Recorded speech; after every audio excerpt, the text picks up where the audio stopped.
বাহারি ফুলে ছেয়ে গেছে ঢাকা চট্টগ্রাম মহাসড়ক, যেন নানা বৃক্ষ আর ফুলে ভরা ভিন্ন এক রাজ্য। সড়কের মিরসরাই উপজেলার সোনাপাহাড় থেকে সীতাকুণ্ড উপজেলার ভাটিয়ারি পর্যন্ত সড়ক বিভাজকে থোকায় থোকায় ঝুলছে সোনালু, কৃষ্ণচূড়া, জারুল আর রাধাচূড়া ফুল আর ফুল। এই মহাসড়ক এখন শুধু একটা পথ নয়, এটা যেন ফুলের বাগান, যেখানে প্রতিদিন প্রকৃতি নিজেই ফুলের ভাষা ও রঙের ছন্দে হাজারো মানুষকে অভ্যর্থনা জানায়।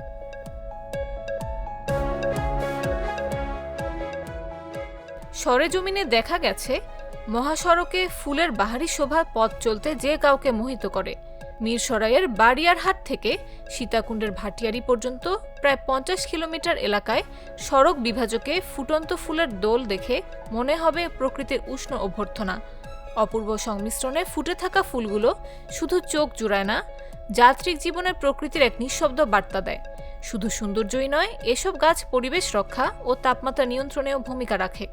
শহরের ব্যস্ততা, যানজট আর ক্লান্তির মাঝখানে জারুল, সোনালুর ফুল যেন কিছুটা প্রশান্তি এনে দেয়। বৈশাখের এই সময়টাতে বাংলার প্রকৃতিতে বাহারি ফুল অনন্য শোভা ছড়িয়ে চলেছে।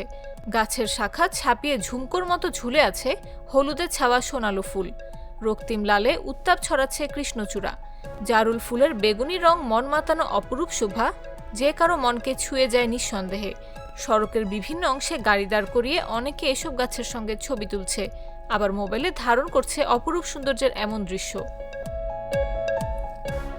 সড়ক ও জনপথ বিভাগের নির্বাহী প্রকৌশলী মোহাম্মদ মোসলিউদ্দিন চৌধুরী বলেন, মহাসড়ক যখন 4 লেন করা হয় তখন সড়কের সৌন্দর্য বাড়াতে নানা রকম ফুলের গাছ লাগানো হয়েছে। আমাদের মোবাইল টিম এগুলো নিয়মিত পরিচর্যা করে।